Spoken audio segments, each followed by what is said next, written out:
Welcome back to US Top 10 TV, where we dive into the darkest corners of history, unraveling the mysteries that chill the very soul. Today we're exploring a topic that's both fascinating and horrifying: the top 10 youngest serial killers in history. Minds twisted at a tender age to crime that shocks the conscience, these are stories that will leave you questioning the very fabric of human nature. What drives someone so young to commit acts so heinous? From manipulations and madness to cold and calculated plans, we'll uncover the twisted journeys of those who became notorious before even reaching adulthood. Without further ado, let's get to know these young criminals. Top 10 is Gabriel and Fugate. Gabriel and Fugate from Lincoln, Nebraska became widely known for her role in a series of murders committed with her older boyfriend Charles Starkweather during the late 1950s. Gabriel and Fugate's relationship with Starkweather began when she was just 13 years old and he was 18. Starkweather was a high school dropout with a history of petty crime. The murder spree started with the killing of a gas station attendant on November 30, 1957. The events escalated on January 21, 1958, when Starkweather killed Fugate's family members. Following the murders of Fugate's family, the couple embarked on a spree that resulted in 7 more deaths. The victims included various strangers and a family friend.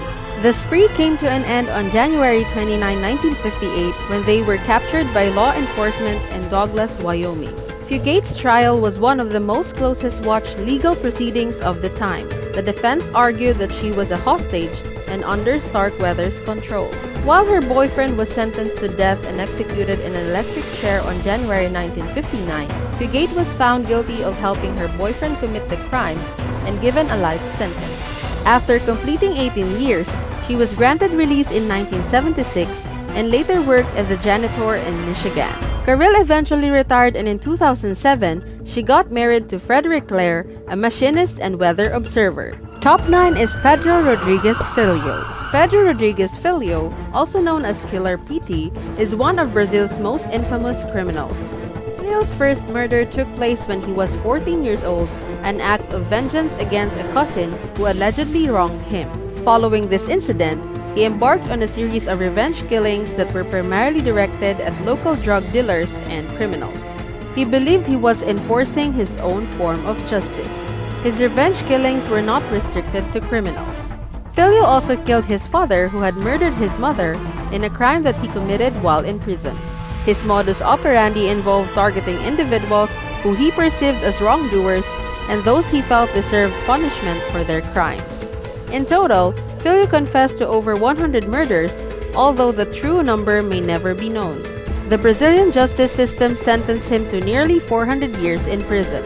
However, due to laws that limit the length of a prison term in Brazil, he was released in 2007, only to be rearrested in 2011 for riot and false imprisonment. He was subsequently released again in 2018.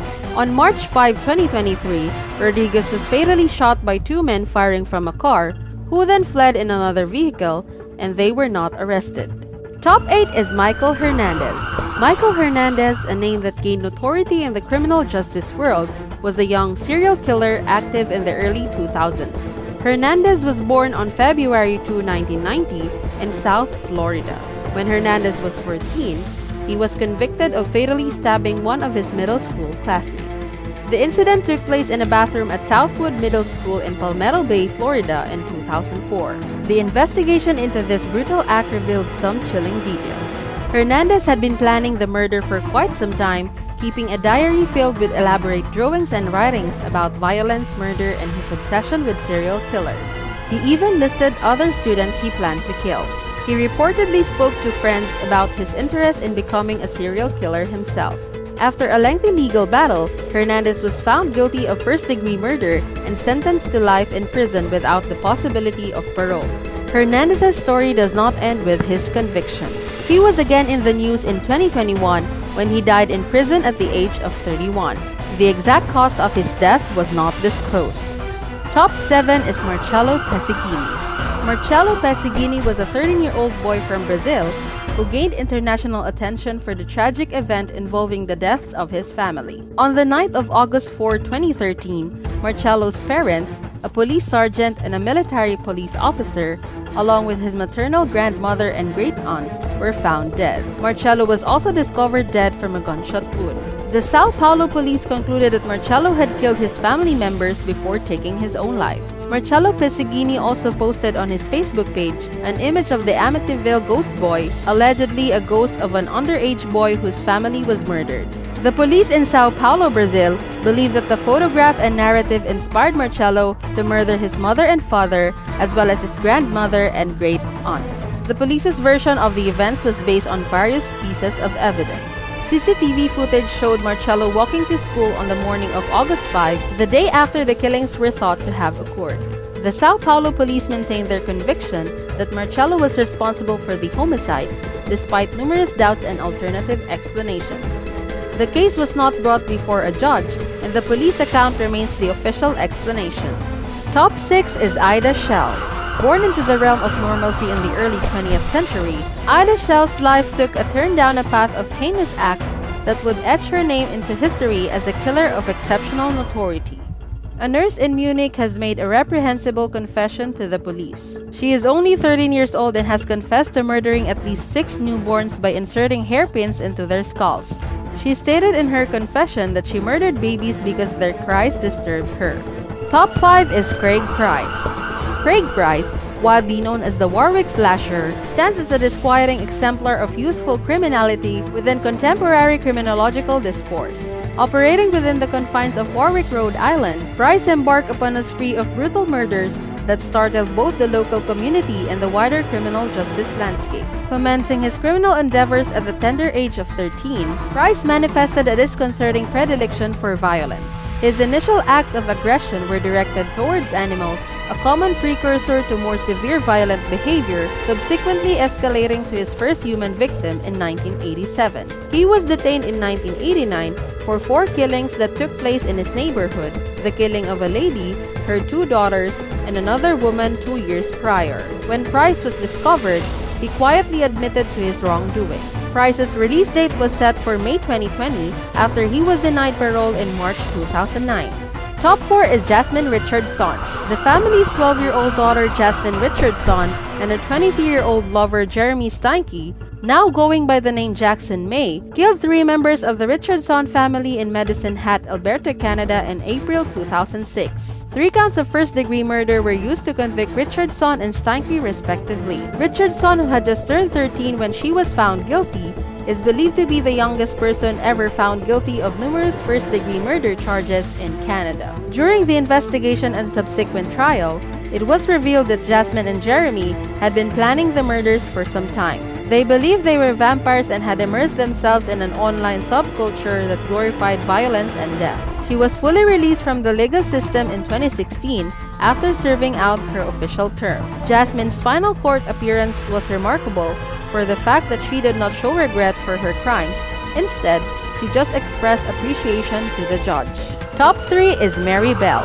Mary Bell is a British woman who gained infamy for committing a series of disturbing murders as a child in the 1960s. At the age of 10, Mary Bell, along with her friend Norma Joyce Bell, was responsible for the deaths of 2 young boys in the span of a few months. The first victim, a 4-year-old boy, was found dead in an abandoned house in May 1968. Initially ruled as an accidental death, further investigation revealed signs of foul play. The second victim, a 3-year-old boy, was killed in a more gruesome manner in July 1968. His body bore signs of strangulation, mutilation, and evidence of a botched attempt to carve an N onto his abdomen with a razor blade. During her trial, Mary Bell's defense attorneys argued that her chaotic upbringing, exposure to violence, and lack of proper parental care had significantly influenced her behavior. On December 17, 1968, Mary Bell was found guilty of manslaughter, while Norma Joyce Bell was acquitted of all charges. Mary spent the next several years in various juvenile detention centers and was eventually released in 1980 at the age of 23. To protect her identity, she was granted a new name, and her whereabouts have been largely kept confidential to prevent media intrusion and protect her from public scrutiny. Top 2 is Hayatano Santos Godino. Hayatano Santos Godino, also known as El Petizo Orejudo, is a notorious Argentine serial killer who gained infamy for his heinous crimes committed during his youth. Godino's criminal activities began when he was just 9 years old. He was responsible for a series of violent acts, including arson, animal cruelty, and attacks on other children. One of his first recorded offenses involved attempting to drown a classmate. In 1912, at the age of 15, Godino committed his first known murder. He lured a 6-year-old boy named Arturo Laurora into an abandoned building where he strangled and stabbed him to death. In 1912, Godino was finally apprehended after attacking a young girl and being identified by witnesses. In 1913, Hayatano Santos Godino was found guilty of multiple counts of murder, attempted murder, and other violent crimes. Due to his age, he was considered too young to face the death penalty. Instead, he was sentenced to life in prison at a maximum security facility. Top 1 is Amarjeet Sada. Amarjeet Sada is an infamous name associated with one of the most disturbing and chilling cases of child crime in recent history. He gained notoriety for his involvement in multiple cases of child murders. His crimes first came to light in 2006 when he was just 8 years old. He was suspected of killing his 6-month-old cousin by strangulation. In 2007, when he was only 9 years old, he reportedly killed another infant, this time his 8-month-old sister. The way that teenage offenders are handled by the Indian justice system allowed Amarjeet to avoid detention. Instead, he was kept behind bars in a children's home until he turned 18, as was required by Indian law. Psychiatric assessments suggest that his frail thinking may have conduct disorders, further aggregating a perplexing circumstance. He was eventually permitted to return to society at the age of 16. However, it is still unclear where he is now. Thank you for joining us on this chilling journey through the top 10 youngest serial killers in history. It is a haunting reminder of how the human psyche can be molded and twisted at such a young age. While these stories are indeed unsettling, it's important to recognize the societal and psychological factors that might contribute to these tragic outcomes. If you found this content intriguing or want to learn more about other true crime topics, don't forget to like, subscribe, and hit that notification bell. Feel free to leave your thoughts and comments below and let us know what other subjects you'd like to explore in future videos. Remember, understanding these dark aspects of humanity helps us work towards prevention and empathy. Until next time, stay safe and take care.